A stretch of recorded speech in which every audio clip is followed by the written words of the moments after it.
Aujourd'hui, l'Assemblée des évêques du Québec présentait leur mémoire à la commission parlementaire qui étudie le projet de loi 62, soit celui sur la neutralité religieuse de l'État.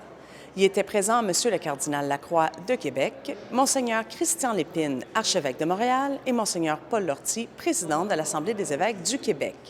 Nous vous présentons donc une courte entrevue réalisée sur place. Alors, vous avez bien étayé devant la commission 3 points particuliers. Pouvez-vous nous parler d'abord, vous avez voulu bien définir qu'est-ce que ça veut dire neutralité de l'État? Très succinctement, qu'est-ce que ça veut dire? La neutralité de l'État peut avoir deux sens, dans l'utilisation des mots. Concrètement, souvent, la neutralité, les gens pensent que ça veut dire enlever la visibilité aux phénomènes religieux au nom de la neutralité. Et ce que l'on a essayé de communiquer, c'est que la neutralité, c'est le respect, la bienveillance, l'accueil à la religion, aux faits religieux et à la diversité religieuse. Et on a essayé donc de mettre en valeur le sens positif de neutralité, d'une forme de neutralité accueillante et quelles sont les conséquences que ça peut avoir sur la façon de vivre la neutralité dans la mesure où on se sert de ce nom. Vous avez aussi bien voulu définir, en fait, vous avez fait quelques propositions parce que d'après vous, le projet de loi ne va pas assez loin dans ce qui est définir ou de rappeler qu'ici au Québec, on a besoin d'une liberté de conscience et de religion. Oui, moi j'ai davantage travaillé ce thème-là en invitant à inclure, à rappeler un préambule de la Charte québécoise, mais aussi de la Charte des droits et libertés universelles, qui dit que le fait religieux et la liberté de conscience et de religion est une valeur reconnue de façon internationale, mais aussi qu'on a le droit de vivre, exprimer notre foi en privé ou en public. Et parfois, on comprend mal la question de neutralité et de liberté de religion. On pense ou on voudrait que certaines expressions soient carrément réduites ou renfermées dans des milieux, alors que sur la place publique, on peut s'exprimer dans le respect des autres, mais dans le respect de ce que nous sommes. Nous n'avons pas avantage à cacher ce que nous sommes. L'État est laïque, mais la société est pluraliste. La société n'est pas laïque.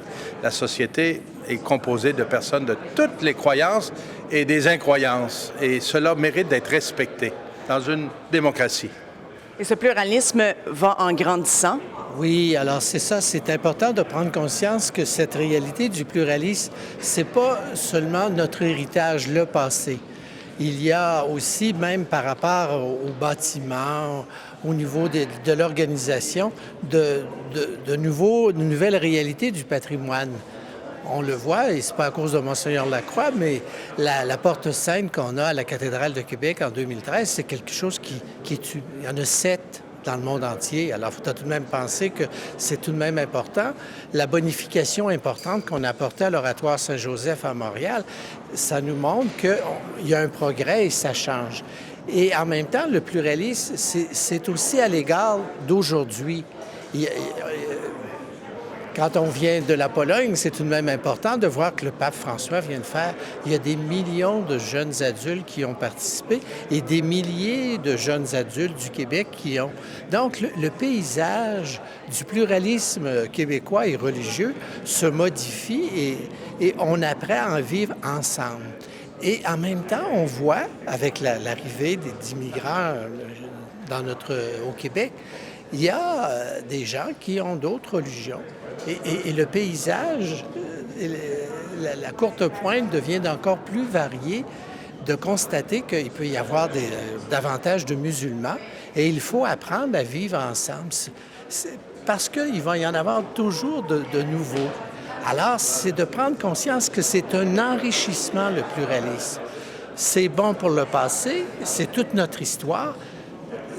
Le drapeau du Québec, c'est la croix.